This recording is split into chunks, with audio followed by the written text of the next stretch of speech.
சங்கீதம் 129, 130, 131.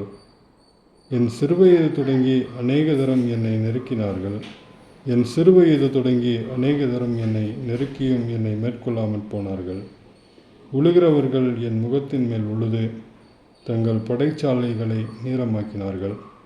கர்த்தரோ நீதியுள்ளவர், துன்மார்க்கருடைய கயிறுகளை அவர் அறுத்தார் என்று இஸ்ரவேல் இப்பொழுது சொல்லுவதாக. சீயோனை பகைக்கிற அனைவரும் வெட்கி பின்னிட்டு திரும்புவார்களாக. வீட்டின் மேல் முளைக்கும் புல்லுக்கு அவர்கள் ஒப்பவார்களாக. அது வளரும் முன் உலர்ந்து போம். அறுக்கிறவன் அதனால் தன் கையையும் அரிகளை கட்டுகிறவன் தன் மடியையும் நிரப்புகிறதில்லை. கர்த்தருடைய ஆசீர்வாதம் உங்களுக்கு உண்டாவதாக. கர்த்தரின் நாமத்தினால் உங்களை ஆசீர்வதிக்கிறோம் என்று வழிப்போக்கர் சொல்லுவதும் இல்லை. 130. கர்த்தாவே, ஆழங்களிலிருந்து உம்மை நோக்கி கூப்பிடுகிறேன். ஆண்டவரே, என் சத்தத்தை கேளும். என் விண்ணப்பங்களின் சத்தத்திற்கு உமது செவிகளை கவனித்திருப்பதாக.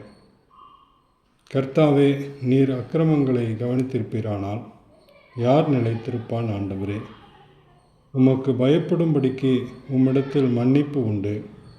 கர்த்தருக்கு காத்திருக்கிறேன். என் ஆத்துமா காத்திருக்கிறது. அவருடைய வார்த்தையை நம்பியிருக்கிறேன். எப்பொழுது விடியும் என்று விடிய காலத்திற்கு காத்திருக்கிற ஜாமக்காரனை பார்க்கிலும் அதிகமாய் என் ஆத்துமா ஆண்டவருக்கு காத்திருக்கிறது. இஸ்ரவேல் கர்த்தரை நம்பியிருப்பதாக. கர்த்தரிடத்தில் கிருபையும் அவரிடத்தில் திரளான மீட்பும் உண்டு. அவர் இஸ்ரவேலை அதன் சகல அக்கிரமங்களில் நின்றும் மீட்டு கொள்வார். 131. கர்த்தாவே, என் இருதயம் இருமாப்புள்ளதல்ல, என் கண்கள் மேட்டிமையானவைகளும் அல்ல. பெரிய காரியங்களிலும் எனக்கு மிஞ்சின கருமங்களிலும் நான் தலையிடுகிறதும் இல்லை.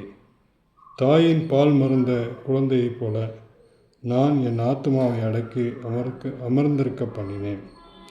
என் ஆத்துமா பால் மறந்த குழந்தையைப் போல் இருக்கிறது. இது முதல் என்றென்றைக்கும் இஸ்ரவேல் கர்த்தரை நம்பியிருப்பதாக என்றார் என்பதே. ஆமென்.